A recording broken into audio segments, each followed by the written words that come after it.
9th standard chemistry 6th chapter non metals അതിലെ രണ്ടാമത്തെ video ആണിത്. ഇനി നമ്മൾ പഠിക്കാൻ പോകുന്നത് ഹൈഡ്രജൻ എന്ന നോൺ മെറ്റലിനെ പറ്റിയാണ്. ഹൈഡ്രജൻ ഷോർട്ടായിട്ട് നമുക്ക് ഇത്രയേ പഠിക്കാനുള്ളൂ. കണ്ടോ, ഞാൻ ഒരു പേപ്പറിൽ A4 സൈസ് പേപ്പറിൽ ഇത്രയേ പഠിക്കാനുള്ളൂ. ശരിക്കും പറഞ്ഞാൽ അതിൻ്റെ ഡിസ്കവറി ആരാണ് കണ്ടുപിടിച്ചത്, പ്രിപ്പറേഷൻ, ദെൻ റിയാക്ഷൻ, അതിൻ്റെ യൂസസ്, പിന്നെ എക്സ്ട്രാ എന്തെങ്കിലും കാര്യങ്ങളുണ്ടെങ്കിൽ അതും കൂടി. അപ്പോൾ ഇത്രയാണ് പഠിക്കാനുള്ളത്. അപ്പം നമുക്ക് ആദ്യം അതിനെ വിശദമായിട്ട് പഠിച്ചിട്ട് ഇതിൻ്റെ ഷോർട്ടായിട്ട് എങ്ങനെയാണ് പഠിക്കുന്നതെന്ന് കൂടെ ഒന്ന് നോക്കാം. അപ്പോൾ ഒരിക്കലും മറക്കത്തില്ല. ഹൈഡ്രജൻ എന്ന് കേൾക്കുമ്പോൾ തന്നെ നമുക്ക് ആദ്യം ഓർമ്മ വരുന്നത് ഹൈഡ്രജൻ ബലൂൺ ആണ്, അല്ലേ?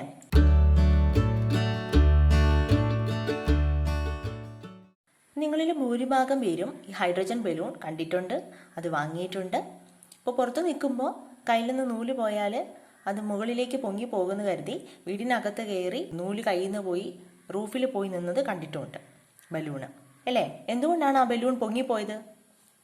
എയറിനേക്കാളും ഡെൻസിറ്റി കുറവായതുകൊണ്ട്. അത് നമ്മൾ ആ പ്രോപ്പർട്ടിയിൽ പഠിക്കുന്നുണ്ട് കേട്ടോ. അപ്പം നോക്കിയാൽ hydrogen is the major component in the sun and stars. നമ്മൾ കാണുന്ന സണ്ണിലും സ്റ്റാർസിലും മേജർ കമ്പോണൻറ്റ് ഹൈഡ്രജൻ ആണ്. A very small quantity of hydrogen is seen in the atmosphere in free state. നമ്മുടെ അറ്റ്മോസ്ഫിയറിൽ ഫ്രീ സ്റ്റേറ്റിൽ വളരെ കുറച്ച് മാത്രമേ ഹൈഡ്രജൻ കാണപ്പെടുന്നുള്ളൂ. നമ്മൾ കഴിഞ്ഞ ക്ലാസ്സിൽ പഠിച്ചതാണ് ഏറ്റവും കൂടുതൽ കാണപ്പെടുന്ന ഗ്യാസ് നൈട്രജൻ. അത് കഴിഞ്ഞ് ഏത് ഗ്യാസാണ്, പിന്നെ വളരെ കുറച്ച് റെയർ ആയിട്ട് നമ്മുടെ അറ്റ്മോസ്ഫിയറിൽ കാണുന്ന ഗ്യാസസ് ഏതൊക്കെയാണെന്ന് കഴിഞ്ഞ ക്ലാസ്സിൽ നമ്മൾ പഠിച്ചതാണ്. അപ്പോൾ ഹൈഡ്രജൻ്റെ 2-3 പോയിന്റ്സ് എന്ന് പറയുന്നത് സണ്ണിലും സ്റ്റാർസിലും മേജർ കമ്പോണന്റ് ആണ് ഹൈഡ്രജൻ. ദെൻ ഫ്രീ സ്റ്റേറ്റിൽ വളരെ കുറച്ച് മാത്രമേ ഹൈഡ്രജൻ കാണപ്പെടുന്നുള്ളൂ. Then water is a major compound of hydrogen. ഹൈഡ്രജന്റെ മേജർ കോമ്പൗണ്ട് ആണ് വാട്ടർ. വാട്ടർ എന്ന് പറഞ്ഞാൽ നമുക്കറിയാം H2O. അപ്പോൾ വാട്ടറിലെ മേജർ കമ്പോണന്റ് എന്ന് പറയുന്നത് ഹൈഡ്രജൻ ആണ്. 2 ഹൈഡ്രജനും 1 ഓക്സിജനും ചേർന്നാണ് വാട്ടർ മോളിക്യൂൾ ഫോം ചെയ്യുന്നത്. അപ്പോൾ വാട്ടറിൽ ഏറ്റവും കൂടുതൽ അടങ്ങിയിരിക്കുന്നത് ഹൈഡ്രജൻ ആണ്. Then hydrogen is present in large amount in bio substances. Bio സബ്സ്റ്റൻസസിൽ ധാരാളമായിട്ട് ഹൈഡ്രജൻ അടങ്ങിയിട്ടുണ്ട്. നമ്മുടെ ജൈവ വസ്തുക്കളിൽ, കാരണം മണ്ണിനോട് അഴുകിച്ചേരുന്ന വസ്തുക്കളിലൊക്കെ ഹൈഡ്രജൻ ധാരാളമായിട്ട് അടങ്ങിയിട്ടുണ്ട്. അപ്പോൾ 4 പോയിന്റ്സ് ആണുള്ളത്. ഹൈഡ്രജൻ സണ്ണിലും സ്റ്റാർസിലും മേജർ കമ്പോണന്റ് ആണ്. ഫ്രീ സ്റ്റേറ്റിൽ നമുക്ക് വളരെ റെയർ ആയിട്ടാണ് ഹൈഡ്രജൻ കാണപ്പെടുന്നത്. ദെൻ വാട്ടറിലെ മേജർ കമ്പോണന്റ് ഹൈഡ്രജൻ ആണ്. ദെൻ ബയോ സബ്സ്റ്റൻസിലും ഹൈഡ്രജൻ ലാർജ് എമൗണ്ട് ആയിട്ട് പ്രസന്റ് ആയിട്ടുണ്ട്. ഹൈഡ്രജന്റെ ഡിസ്കവറിയാണ് ഇവിടെ പറഞ്ഞിരിക്കുന്നത്. അത് എക്സ്ട്രാ റീഡിങ്ങിനുള്ളതാണ്. എന്നാലും നമുക്ക് നോക്കാം. ഹെൻറി കാവൻഡിഷ് എന്ന സയന്റിസ്റ്റ് ആണ്, ബ്രിട്ടീഷ് സയന്റിസ്റ്റ് ആണ് ഹൈഡ്രജൻ കണ്ടുപിടിച്ചത് in 1766. He called the inflammable air. The name hydrogen is derived from the word hydrogens, which means something that produces water. Water ഉണ്ടാക്കുന്നത് എന്നർത്ഥം വരുന്ന ഹൈഡ്രജൻസ് എന്ന വാക്കിൽ നിന്നാണ് ഈ ഹൈഡ്രജൻ എന്ന വാക്ക് ഉണ്ടായത്. ഹെൻറി കാവൻഡിഷ് ആണ് ഈ ഹൈഡ്രജൻ ഗ്യാസ് കണ്ടുപിടിച്ചത്. List out the hydrogen compounds known to you. നമുക്കറിയാവുന്ന ഹൈഡ്രജൻ കോമ്പൗണ്ട് ലിസ്റ്റ് ചെയ്യാനാണ് പറഞ്ഞിരിക്കുന്നത്. നമ്മളിപ്പോൾ നേരത്തെ പഠിച്ചു, കഴിഞ്ഞ ചാപ്റ്ററിൽ പഠിച്ചു, ആസിഡ്സ് ബേസസ് സോൾട്സിൽ പഠിച്ചു. ആസിഡ്സിലെ മെയിൻ കമ്പോണന്റ് എന്ന് പറയുന്നത് ഹൈഡ്രജൻ ആണ്. അപ്പോൾ ഇതെവിടെ തന്നിട്ടുണ്ട്? Sulphuric acid H2SO4, then HNO3 nitric acid, HCl hydrochloric acid. അതല്ലാതെ ഹൈഡ്രജൻ അടങ്ങിയിട്ടുള്ളത് വാട്ടറിൽ അടങ്ങിയിട്ടുണ്ട്, നമ്മൾ പഠിച്ചതാണ്. ദെൻ NaOH അതിലും ഹൈഡ്രജൻ അടങ്ങിയിട്ടുണ്ട്. അടുത്ത ഹൈഡ്രജന്റെ പ്രിപ്പറേഷൻ ആണ് നമ്മൾ പറയുന്നത്. ഇത് നമ്മൾ മുൻ ക്ലാസ്സുകളിൽ കണ്ടിട്ടുള്ള എക്സ്പെരിമെന്റ് ആണ് കേട്ടോ. ഓർമ്മയുണ്ടോ എന്ന് നോക്കാം. ഒരു ടെസ്റ്റ് ട്യൂബ് എടുക്കുക. Take 5 ml of dilute hydrochloric acid in a test tube. Then add some zinc granule. കണ്ടോ, സിങ്ക് ആഡ് ചെയ്തിരിക്കുന്നുണ്ടോ? Add some zinc granule into it. അപ്പോൾ ഈ ടെസ്റ്റ് ട്യൂബിൽ 5 ml ഹൈഡ്രോക്ലോറിക് ആസിഡ് എടുക്കുക.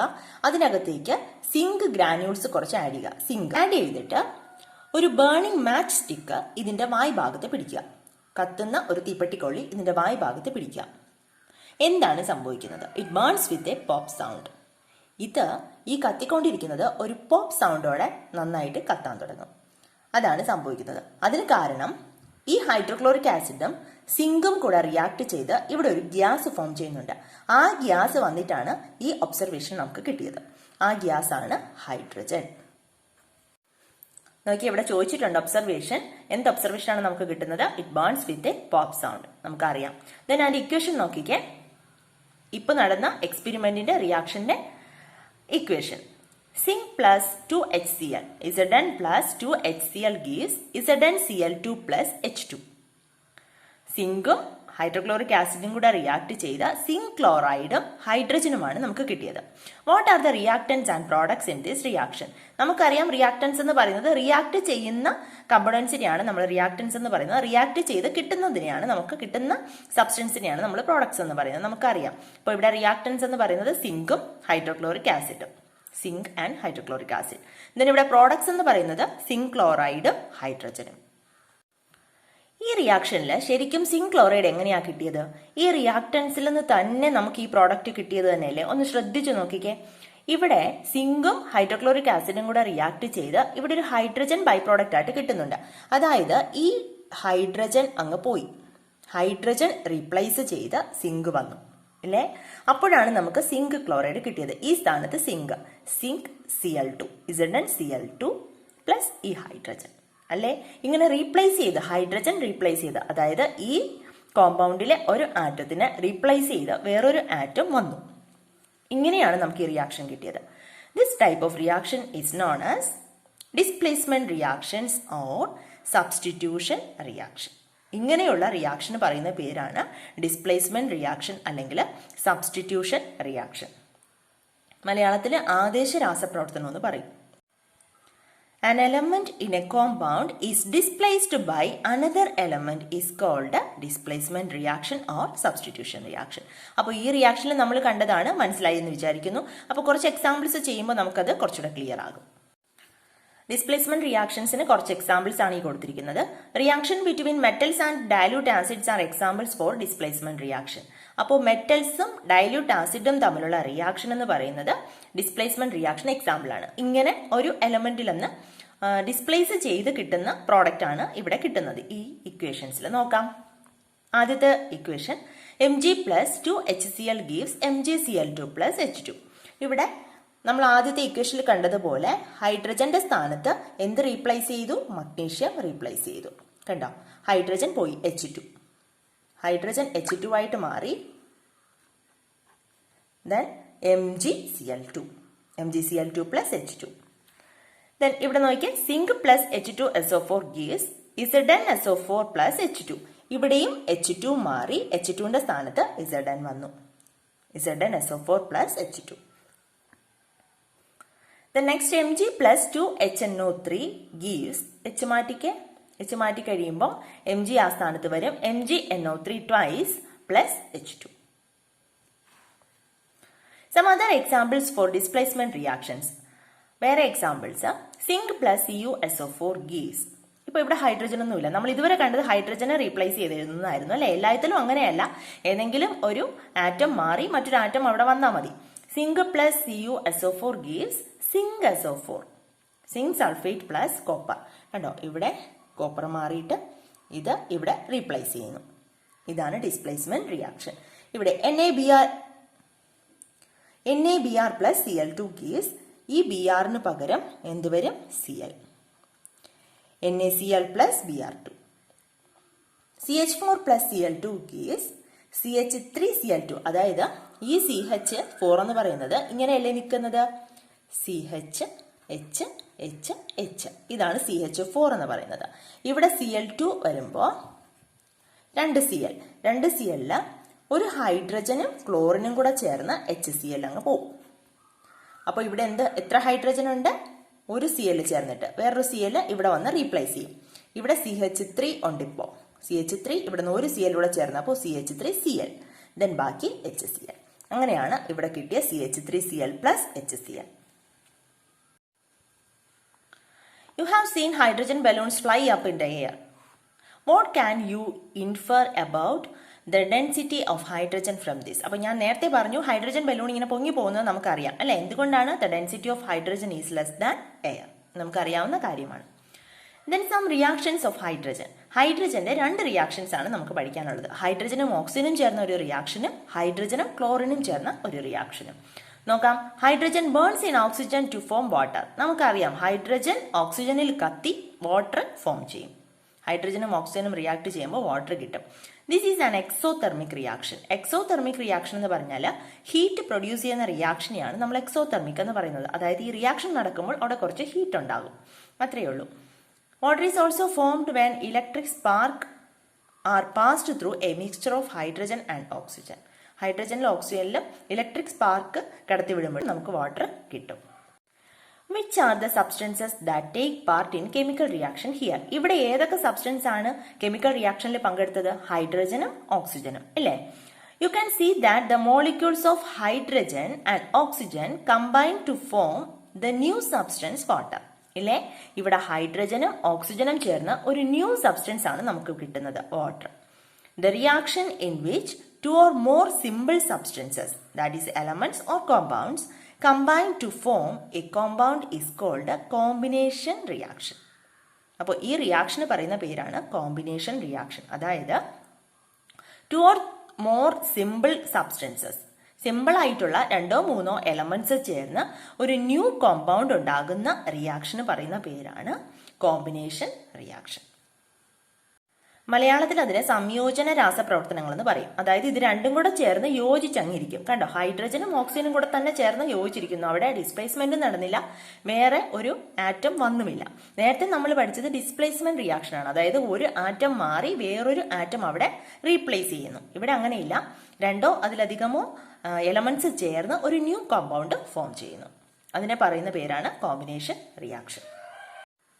Then രണ്ടാമത്തെ reaction between hydrogen and chlorine. Hydrogen combines with chlorine in the presence of sunlight to form hydrogen chloride.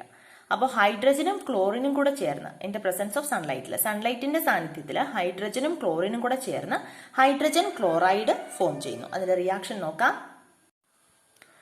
H2 plus Cl2 gives 2HCl. സൺലൈറ്റിന്റെ പ്രസൻസിൽ ഹൈഡ്രജനും ക്ലോറിനും ചേർന്ന് hydrogen chloride form ചെയ്തു. ഇതൊരു combination reaction ആണോ? ആണല്ലേ. 2 simple ആയിട്ടുള്ള elements ചേർന്ന് ഒരു ന്യൂ കോമ്പൗണ്ട് ഉണ്ടായി, രണ്ടും കൂടെ സംയോജിച്ചുണ്ടായി. അപ്പോൾ അതൊരു കോമ്പിനേഷൻ റിയാക്ഷൻസ് ആണ്. അപ്പോൾ കോമ്പിനേഷൻ റിയാക്ഷന് വേറെ കുറച്ച് എക്സാമ്പിൾസ് കൊടുത്തിട്ടുണ്ട്, നോക്കാം. Nitrogen plus hydrogen N2 plus 3H2 gives NH3. കണ്ടോ, 2 എലമെന്റ് അതുപോലെ തന്നെ ചേർന്ന് വരുവാണ്. അപ്പോൾ 2 സിമ്പിൾ ആയിട്ടുള്ള എലമെന്റ്സ് ചേർന്ന് ഒരു ന്യൂ കോമ്പൗണ്ട് ഉണ്ടായി, പക്ഷെ രണ്ടും കൂടെ ചേർന്ന് തന്നെയാണ് ഇരിക്കുന്നത്. അപ്പോൾ ഇതിന് കോമ്പിനേഷൻ റിയാക്ഷൻ എന്നാണ് പറയുന്നത്. ഇതെന്താണ്? Ammonia. Then Mg plus O2 gives MgO. കണ്ടോ, ഇവിടെ Mg, ഇവിടെ O2, MgO. ഈ 2ഉം ഇവിടെ 2 ഒക്കെ വരുന്നത് അറിയാലോ, ഇക്വേഷൻ ബാലൻസ് ചെയ്തിരിക്കുന്നതാണ്. നമ്മൾ മുൻ ചാപ്റ്ററിൽ വിശദമായിട്ട് പഠിച്ചതാണ്. നോക്കാം. Hydrogen plus sulphur gives H2S. Na plus H2 gives NaH. Combination റിയാക്ഷൻസിന് എക്സാമ്പിൾ ആണ്. CaO plus H2O gives CaOH twice. Next നമുക്ക് പഠിക്കാനുള്ളത് യൂസസ് ഓഫ് ഹൈഡ്രജൻ. ഹൈഡ്രജന്റെ യൂസസ്. അപ്പോൾ ഇവിടെ 3 യൂസസ് തന്നിട്ടുണ്ട്, പിന്നെ 2 കൂടെ നമ്മൾ എക്സ്ട്രാ അറിഞ്ഞിരിക്കുന്നത് നല്ലതാണ്. For the industrial production of ammonia and methanol. അമോണിയയും മെത്തനോളും വ്യാവസായികമായിട്ട് ഉണ്ടാക്കാൻ വേണ്ടിയിട്ട് ഹൈഡ്രജൻ നമ്മൾ ഉപയോഗിക്കുന്നുണ്ട്. ഇവിടെ അമോണിയയുടെ ഇക്വേഷൻ നമ്മൾ കണ്ടോ, നൈട്രജനും ഹൈഡ്രജനും ചേർന്ന് അമോണിയ ഫോം ചെയ്യുന്നു. അതുപോലെ തന്നെ മെത്തനോൾ ഉണ്ടാക്കാനും ഹൈഡ്രജൻ ഉപയോഗിക്കുന്നുണ്ട്. Then to saturate unsaturated oils. Unsaturated ആയിട്ടുള്ള ഓയിൽസിനെ സാച്ചുറേറ്റ് ചെയ്യാൻ വേണ്ടിയിട്ട് ഹൈഡ്രജൻ ഉപയോഗിക്കും. അതായത് എക്സാമ്പിൾ പറഞ്ഞാൽ നമ്മുടെ ഒലിവ് ഓയിൽ നമ്മുടെ റൂം ടെമ്പറേച്ചറിൽ ലിക്വിഡ് ആയിട്ടല്ലേ കാണപ്പെടുന്നത്. സാച്ചുറേറ്റ് ചെയ്യാൻ വേണ്ടിയിട്ട് ഹൈഡ്രജൻ യൂസ് ചെയ്യാറുണ്ട്. ദെൻ ആസ് എ ഫ്യൂവലായിട്ട് ഹൈഡ്രജൻ ഉപയോഗിക്കും, ഹൈഡ്രജൻ ഇന്ധനമായിട്ട്. Then next production of hydrochloric acid. നമുക്കറിയാം ഹൈഡ്രോക്ലോറിക് ആസിഡ്, അതിൽ HCl അല്ലേ, ഹൈഡ്രോക്ലോറിക് ആസിഡ് ഉണ്ടാക്കുന്നതിന് നമുക്ക് ഹൈഡ്രജൻ ആവശ്യമാണ്. Then reduction of metallic ores. അതായത് മെറ്റൽസ് നമ്മൾ അവയുടെ ഓർസിൽ നിന്നാണല്ലോ എക്സ്ട്രാക്ട് ചെയ്തെടുക്കുന്നത്. ആ സമയത്ത് അതിനെ റിഡ്യൂസ് ചെയ്യാൻ വേണ്ടിയിട്ട് ഹൈഡ്രജൻ ഉപയോഗിക്കുന്നുണ്ട്. Reduction of metallic ores. അപ്പൊ 5 യൂസസ് ആണ് നമ്മൾ പഠിച്ചത്. For the industrial production of ammonia and methanol, then to saturate unsaturated oils, then hydrogen is as a fuel, then hydrogen is used as the production of hydrochloric acid, then reduction of metallic ores. അപ്പോൾ അത്രയാണ് നമുക്ക് detailed ആയിട്ട് പഠിക്കാനുള്ളത് ഹൈഡ്രജനെ പറ്റി. ഇനി നമ്മൾ ഇതിൽ പഠിച്ച അസ് എ ഫ്യൂവൽ എന്ന് പഠിച്ചില്ലേ, ഹൈഡ്രജൻ നമ്മൾ ഫ്യൂവലായിട്ട് ഉപയോഗിക്കാറുണ്ട്. അതിനെ കുറച്ച് കാര്യങ്ങൾ ഇവിടെ പഠിക്കാനുണ്ട്. ഹൈഡ്രജൻ അസ് എ ഫ്യൂവലായിട്ട് ഹൈഡ്രജൻ ഉപയോഗിക്കുന്നത് എന്തിനാണ്, എങ്ങനെയാണ്, അതിന്റെ ഗുണമുണ്ടോ അതിന് ദോഷമുണ്ടോ എന്നൊക്കെയാണ് നമ്മൾ പഠിക്കാൻ പോകുന്നത്. Then hydrogen is A combustible gas. It is A good fuel. Hydrogen എന്ന് പറയുന്നത് ഗുഡ് ഫ്യൂവൽ ആണ്. അത് പെട്ടെന്ന് കത്തുന്ന ഒരു ഗ്യാസ് ആണ്, പെട്ടെന്ന് കത്തിപ്പോകും. ഇവിടെ ഒരു ഗ്രാഫ് തന്നിട്ടുണ്ട്, കണ്ടോ. അതിൽ കുറേ ഫ്യൂവൽസ് ആണ് കൊടുത്തിരിക്കുന്നത്. ഈ ഫ്യൂവലിൻ്റെ energy produced by burning. Burn ചെയ്യുന്ന സമയത്ത് എനർജി, അത് എത്രമാത്രം എനർജിയാണ് പ്രൊഡ്യൂസ് ചെയ്യുന്നത് എന്നതിന്റെ ഒരു ഗ്രാഫാണ് ഇവിടെ കൊടുത്തിരിക്കുന്നത്. നോക്കിയാൽ ഇത് കാർബൺ മോണോക്സൈഡ്. കാർബൺ മോണോക്സൈഡ് കത്തുന്ന സമയത്ത് 10 കിലോ ജൂൾ പെർ ഗ്രാം എനർജിയാണ് പ്രൊഡ്യൂസ് ചെയ്യുന്നത്. Carbon hydrates 16 kilo joule per. അങ്ങനെ ഇങ്ങനെ പോയി ഏറ്റവും കൂടുതൽ 143 kilo joule per gram energy produce ചെയ്യുന്നത് ഹൈഡ്രജൻ ആണ്. അതായത് ഹൈഡ്രജൻ എന്ന് പറയുന്നത് എല്ലാത്തിനേക്കാളും ഏറ്റവും നല്ല ഫ്യൂവലാണ്. ഇവിടെ ഒരു ടേം ഉണ്ട്, കലോറിഫിക് വാല്യൂ. ഫ്യൂവലിന് സാധാരണ യൂസ് ചെയ്യുന്നതാണ്. എന്താന്ന് നോക്കാം. The calorific value of A fuel is the heat energy released from 1 unit mass of that fuel on complete combustion. അതായത് കലോറിഫിക് വാല്യൂ എന്ന് പറയുന്നത് 1 യൂണിറ്റ് മാസ് ഫ്യൂവല് കംപ്ലീറ്റ് ആയിട്ട് കത്തുമ്പോൾ, കംപ്ലീറ്റ് ആയിട്ട് ബേൺ ചെയ്യുന്ന സമയത്ത് റിലീസ് ചെയ്യുന്ന ഹീറ്റ് എനർജിയാണ് ആ ഫ്യൂവലിന്റെ കലോറിഫിക് വാല്യൂ എന്ന് പറയുന്നത്. അപ്പൊ കലോറിഫിക് വാല്യൂ കൂടിയ ഫ്യൂവൽ ഏതാണ് എന്നിവിടെ ചോദിച്ചിട്ടുണ്ട്. അതാണ് നമ്മൾ അപ്പുറത്ത് ഗ്രാഫ് തന്നിരുന്നത്. ഏറ്റവും കൂടുതൽ ഏതിനായിരുന്നു? ഹൈഡ്രജൻ. ഇനി ഹൈഡ്രജൻ ഫ്യൂവലിന്റെ അഡ്വാൻറ്റേജസ് എന്തൊക്കെയാണ്, അതിന്റെ ഗുണങ്ങൾ എന്ന് നോക്കാം. അവൈലബിലിറ്റി ഈസ് പ്ലെന്റി, ധാരാളമായിട്ട് കിട്ടും, ലഭ്യത കൂടുതലാണ്. ദെൻ നോ എൻവയോൺമെന്റൽ പൊല്യൂഷൻ, അത് സാധാരണയായിട്ട് എൻവയോൺമെന്റൽ പൊല്യൂഷൻ ഉണ്ടാക്കാറില്ല ഹൈഡ്രജൻ. പിന്നെ ഹൈ കലോറിഫിക് വാല്യൂ, ബാക്കിയുള്ള ഫ്യൂവൽസിനെക്കാളും വലിയ കലോറിഫിക് വാല്യൂ ആണ് ഹൈഡ്രജൻ ഉള്ളത്. പക്ഷെ ഇങ്ങനെയൊക്കെ ഇതിന് അഡ്വാൻറ്റേജസ് ഉണ്ടെങ്കിലും കുറച്ച് ലിമിറ്റേഷൻസ് ഹൈഡ്രജൻ ഉണ്ട്. എന്തൊക്കെയാണെന്ന് നോക്കാം. ഒന്നാമത്തെ limitation, hydrogen is a gas which burns with explosion. സ്ഫോടനത്തോടെ പെട്ടെന്ന് കത്തുന്ന ഒരു ഗ്യാസ് ആണ് ഹൈഡ്രജൻ. ഒന്നാമത്തെ ലിമിറ്റേഷൻ. രണ്ടാമത്തെ limitation, it is very difficult to store and transport this. ഈ ഹൈഡ്രജനെ സ്റ്റോർ ചെയ്യാനും ട്രാൻസ്പോർട്ട് ചെയ്യാനും കൊണ്ടുപോകാനും ഒക്കെ വളരെ ഡിഫിക്കൽട്ടാണ്. ഇത് രണ്ട് ലിമിറ്റേഷൻസും ഇല്ലായിരുന്നുവെങ്കിൽ ഈ ഹൈഡ്രജൻ ഒരു യൂണിവേഴ്സൽ ഫ്യൂവലായി മാറിയേനെ. കാരണം ഈ ലിമിറ്റേഷൻസ് ഇല്ലായിരുന്നുവെങ്കിൽ അത് നല്ല ഒരു ഫ്യൂവലാണ്. എല്ലാ ഫ്യൂവലിനേക്കാളും മുകളിൽ നിൽക്കുന്ന ഫ്യൂവൽ തന്നെയാണ് ഹൈഡ്രജൻ. പക്ഷേ ഈ രണ്ട് ലിമിറ്റേഷൻ എന്ന് പറയുന്നത് വളരെ വലിയ ലിമിറ്റേഷനാണ്. അപ്പം നമുക്കത് പരിഹരിക്കാൻ പറ്റുകയാണെങ്കിൽ മാത്രമേ അത് ഫ്യൂവലായിട്ട്, സാധാരണ ഫ്യൂവലായിട്ട് ഉപയോഗിക്കാൻ പറ്റുള്ളൂ. ഓക്കെ, എക്സ്ട്രാ റീഡിങ്ങിലുള്ളതാണ് ഫ്യൂവൽ സെൽ. ഇത് ഹൈഡ്രജനും ഓക്സിജനും ചേർന്നുള്ള ഒരു സെല്ലാണ് കേട്ടോ. Hydrogen oxygen fuel cells are special devices that produce electricity using hydrogen gas and oxygen gas. ഇവിടെ ഹൈഡ്രജൻ ഗ്യാസും ഓക്സിജൻ ഗ്യാസും ഉപയോഗിച്ച് ഇലക്ട്രിസിറ്റി പ്രൊഡ്യൂസ് ചെയ്യുന്ന ഒരു സെല്ലാണ് ഫ്യൂവൽ സെൽ എന്ന് പറയുന്നത്. ഇതിന്റെ അഡ്വാൻറ്റേജസ് എന്ന് പറയുന്നത് പൊല്യൂഷൻ ഫ്രീ ആണ്, ഹൈ എഫിഷ്യൻസി ആണ്. പൊല്യൂഷൻ ഇല്ല, ദെൻ എഫിഷ്യൻസി കൂടുതലാണ്. Nowadays fuel cells are used in space crafts and submarines. Space ക്രാഫ്റ്റിലും ബഹിരാകാശ വാഹനങ്ങളിലും പിന്നെ അന്തർവാഹിനികളിലും ഒക്കെ ഇത് ധാരാളമായിട്ട് ഇപ്പോൾ ഉപയോഗിക്കുന്നുണ്ട് ഫ്യൂവൽ സെൽസ്. അപ്പോൾ ഇത്രയുമാണ് നമുക്ക് ഹൈഡ്രജനെ പറ്റി പഠിക്കാനുള്ളത്. പക്ഷെ ഇതിങ്ങനെ നമ്മൾ എല്ലാം കൂടി ഇങ്ങനെ പഠിച്ചു വിശദമായിട്ട് ഇത് നമുക്ക് ഒറ്റ പേപ്പറിൽ ഒറ്റ പേജിൽ ഇങ്ങനെ പഠിക്കാം. ഒരു A4 സൈസ് പേപ്പർ എടുത്ത് ഇങ്ങനെ എഴുതി വെച്ചാൽ നമുക്ക് ഇത് മാത്രം നോക്കിയാൽ മതി. ഈ ചാപ്റ്റർ കഴിയുമ്പോഴേക്കും hydrogen, oxygen, nitrogen, chlorine 4 non metals ആണ് നിങ്ങൾക്ക് പഠിക്കാനുള്ളത്. 2 ഷീറ്റ് പേപ്പർ ഇതുപോലെ മതി. കാരണം ഒന്നിന്റെ ഒരു പുറത്തും മറ്റേ അപ്പുറത്തെ പുറത്തും കൂടെ എഴുതാം, അല്ലെങ്കിൽ 4 ഷീറ്റ് പേപ്പർ മതി. അത്രയും അങ്ങ് പഠിച്ചു കഴിയും. അപ്പോൾ ഹൈഡ്രജൻ നോക്കാം. ഹൈഡ്രജൻ നമ്മൾ ആദ്യം പഠിച്ചത് എന്തായിരുന്നു? Major component in sun and stars. സണ്ണിലും സ്റ്റാർസിലും മേജർ കമ്പോണന്റ് ഹൈഡ്രജൻ ആണ്. ദെൻ വാട്ടറിൽ മേജർ കമ്പോണന്റ് ആണ്.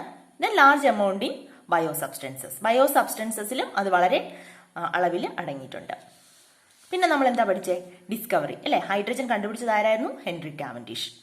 അത് എക്സ്ട്രാ റീഡിങ്ങിനുള്ളതാണ്, എന്നാലും അറിഞ്ഞിരിക്കണം, നമ്മൾ പഠിക്കുന്നതല്ലേ, അപ്പോൾ ഒന്ന് അറിഞ്ഞിരിക്കാം. ദെൻ അത് കഴിഞ്ഞ് പഠിച്ചത് പ്രിപ്പറേഷൻ, ഹൈഡ്രജന്റെ പ്രിപ്പറേഷൻ. ഓർത്ത് നോക്കിയേ, ടെസ്റ്റ് ട്യൂബിൽ നമ്മൾ എന്തൊക്കെയാണ് എടുത്തത്? 5 ml ഡൈലൂട്ട് HCl എടുത്തു, അതിലേക്ക് സിങ്ക് ഗ്രാന്യൂൾസ് ആഡ് ചെയ്തു. അപ്പോൾ ഒരു ഗ്യാസ് പുറത്തു വന്നു, ഹൈഡ്രജൻ ഗ്യാസ് ആണ് പുറത്തു വന്നത്. അപ്പോൾ ഒരു മാച്ച് സ്റ്റിക്ക്, കത്തുന്ന മാച്ച് സ്റ്റിക്ക് കാണിച്ചപ്പോൾ എന്താ സംഭവിച്ചത്? ബേൺസ് വിത്ത് പോപ്പ് സൗണ്ട്. അത് പോപ്പ് സൗണ്ടോട് കൂടി ബേൺ ചെയ്തു ഇല്ലേ? അവിടെ നടന്ന റിയാക്ഷൻ എന്തായിരുന്നു? Zn plus 2HCl gives ZnCl2 plus H2. ഇവിടെ നടന്നത് എങ്ങനെയായിരുന്നു റിയാക്ഷൻ? ഈ ഹൈഡ്രജൻ റീപ്ലേസ് ചെയ്ത് സിങ്ക് വന്നു അല്ലെ? Zinc chloride plus H2. ആ റിയാക്ഷൻ നമ്മൾ എന്താ വിളിച്ചത്? Displacement reaction or substitution reaction. അതെന്തുമായിരുന്നു? ഓർത്തെടുക്കാൻ കഴിയുവാണെങ്കിൽ ഈ ബ്രാക്കറ്റിലുള്ളത് എഴുതണ്ട കേട്ടോ, ഞാൻ നിങ്ങൾക്ക് ഒന്നുകൂടെ ഓർക്കാൻ വേണ്ടിയിട്ട് എഴുതിയെന്നേ ഉള്ളൂ. An element in a compound is displaced by another element. ഒരു എലമെന്റ് വേറൊരു എലമെന്റുമായിട്ട് റീപ്ലേസ് ചെയ്ത് വന്ന റിയാക്ഷനെയാണ് നമ്മൾ ഡിസ്പ്ലേസ്മെന്റ് റിയാക്ഷൻ എന്ന് പറഞ്ഞത്. അപ്പോൾ അത്രയാണ് പ്രിപ്പറേഷൻ. ദെൻ നെക്സ്റ്റ് നമ്മൾ എന്താ പഠിച്ചത്? റിയാക്ഷൻ. ഹൈഡ്രജന്റെ 2 റിയാക്ഷനാണ് പഠിച്ചത്. രണ്ടെണ്ണം ഏതായിരുന്നു? ഹൈഡ്രജനും ഓക്സിജനും ചേർന്ന് വാട്ടർ ഉണ്ടായ ഒരു റിയാക്ഷനും ഹൈഡ്രജനും ക്ലോറിനും ചേർന്ന് ഹൈഡ്രജൻ ക്ലോറൈഡ് ഉണ്ടായ വേറൊരു റിയാക്ഷനും. ഈ റിയാക്ഷനിൽ നമ്മൾ കണ്ടത് എന്തായിരുന്നു? സിമ്പിൾ ആയിട്ടുള്ള 2 എലമെന്റ്സ് ചേർന്ന് ന്യൂ കോമ്പൗണ്ട് ഫോം ചെയ്തു. This reaction is known as combination reaction. അവിടെ നമ്മൾ പഠിച്ചത് കോമ്പിനേഷൻ റിയാക്ഷൻ. ദെൻ നെക്സ്റ്റ് നമ്മൾ പഠിച്ചത് യൂസസ്. എന്തൊക്കെയായിരുന്നു uses? Industrial production of ammonia and methanol. Then unsaturated ഓയിൽസിനെ സാച്ചുറേറ്റ് ചെയ്യാൻ വേണ്ടിയിട്ട് ഹൈഡ്രജൻ ഉപയോഗിക്കുന്നു. Hydrogen used as a fuel. Then production of hydrochloric acid, reduction of metallic ores. നമ്മൾ അവിടെ പഠിച്ചതാണ്, ഞാൻ ഷോർട്ടായിട്ടൊന്ന് എഴുതി വെച്ചതേ ഉള്ളൂ. അപ്പം നമുക്ക് ഒറ്റ പേപ്പർ ഇങ്ങനെ നോക്കുമ്പോൾ തന്നെ നമ്മൾ പഠിച്ചതെല്ലാം ഓർത്തെടുക്കാൻ പറ്റും. അപ്പോൾ ഇത്രയാണ് നമുക്ക് ശരിക്കും പഠിക്കാനുള്ളത് യൂസസ് വരെ. ഇനി ഹൈഡ്രജൻ ഫ്യൂവലായിട്ട് യൂസ് ചെയ്യുന്നതിന്റെ അഡ്വാൻറ്റേജസും ലിമിറ്റേഷൻസും കൂടെ നമ്മൾ പഠിച്ചു. അപ്പോൾ ഹൈഡ്രജൻ ആസ് എ ഫ്യൂവൽ, അതിന്റെ അഡ്വാൻറ്റേജ് എന്തായിരുന്നു? അവൈലബിലിറ്റി ഈസ് പ്ലെന്റി, ലഭ്യത കൂടുതലാണ്. നോ എൻവയോൺമെന്റൽ പൊല്യൂഷൻ, എൻവയോൺമെന്റൽ പൊല്യൂഷൻ ഇല്ല. Then high calorific value, calorific value കൂടുതലാണ്. എന്താണ് കലോറിഫിക് വാല്യൂ? ഓർമ്മയുണ്ടോ? The heat energy released from 1 unit mass of fuel on complete combustion. 1 unit mass fuel complete ആയിട്ട് burn ചെയ്യുന്ന സമയത്ത് release ചെയ്യുന്ന ഹീറ്റ് എനർജിയാണ് ആ ഫ്യൂവലിന്റെ കലോറിഫിക് വാല്യൂ എന്ന് പറയുന്നത്. അപ്പോൾ കലോറിഫിക് വാല്യൂ കൂടുന്തോറും ഇന്ധനത്തിന്റെ എഫിഷ്യൻസി കൂടുതലാണ്, ഫ്യൂവലിന്റെ എഫിഷ്യൻസി. ദെൻ ലിമിറ്റേഷൻസ്, അതിന്റെ 2 ലിമിറ്റേഷൻ ഉണ്ടായിരുന്നല്ലോ. ഇതൊക്കെ അഡ്വാൻറ്റേജസ് ആയിരുന്നുവെങ്കിലും ഈ 2 ലിമിറ്റേഷൻസ് കാരണം നമ്മൾ ഹൈഡ്രജൻ കോമൺ ആയിട്ട് ഫ്യൂവലായിട്ട് ഉപയോഗിക്കാറില്ല. ബേൺസ് വിത്ത് എക്സ്പ്ലോഷൻ, അത് സ്ഫോടനത്തോടെ കത്തുന്ന ഒരു ഗ്യാസ് ആണ്. Then very difficulty to store and transport, അത് സ്റ്റോർ ചെയ്യാനും ട്രാൻസ്പോർട്ട് ചെയ്യാനും വളരെ ബുദ്ധിമുട്ടുള്ള ഒരു ഗ്യാസ് ആണ് ഹൈഡ്രജൻ. അപ്പോൾ ഇത്രയേ ഉള്ളൂ നമുക്ക് പഠിക്കാൻ ഹൈഡ്രജന്റെ. ഇനി ഏത് എലമെന്റ് എടുത്താലും നമുക്കിവിടെ ഒന്നാമത്താണ് ഹൈഡ്രജൻ നമ്മൾ പഠിച്ചത്. രണ്ടാമത് നമ്മൾ പഠിക്കാൻ പോകുന്നത് ഓക്സിജൻ ആണ്. അപ്പോൾ ഓക്സിജന്റെ 1-2 പോയിന്റ്സ് കാണും ഇവിടെ എഴുതുക. ദെൻ അതിന്റെ ഡിസ്കവറി, ആരാണ് കണ്ടുപിടിച്ചത്. ദെൻ അതിന്റെ പ്രിപ്പറേഷൻ, എങ്ങനെയാണ് അതിനെ പ്രിപ്പയർ ചെയ്യുന്നത്. ദെൻ അതിന്റെ റിയാക്ഷൻസ് കാണും, 1, 2, 3 റിയാക്ഷൻസ് കാണും. ദെൻ അതിന്റെ യൂസസ്, ആ മെറ്റൽ എന്തിനൊക്കെ യൂസ് ചെയ്യുന്നു. ഇത്രയാണ് നമുക്ക് കോമൺ ആയിട്ട് ഇതിലെല്ലാം പഠിക്കാനുള്ളത് 4 നോൺ മെറ്റൽസിന്റെ കേസിലും. അപ്പോൾ ഇങ്ങനെ ആദ്യം വിശദമായി പഠിച്ചതിന് ശേഷം ഷോർട്ടായിട്ട് ഇങ്ങനെ ഒന്ന് പഠിക്കുക.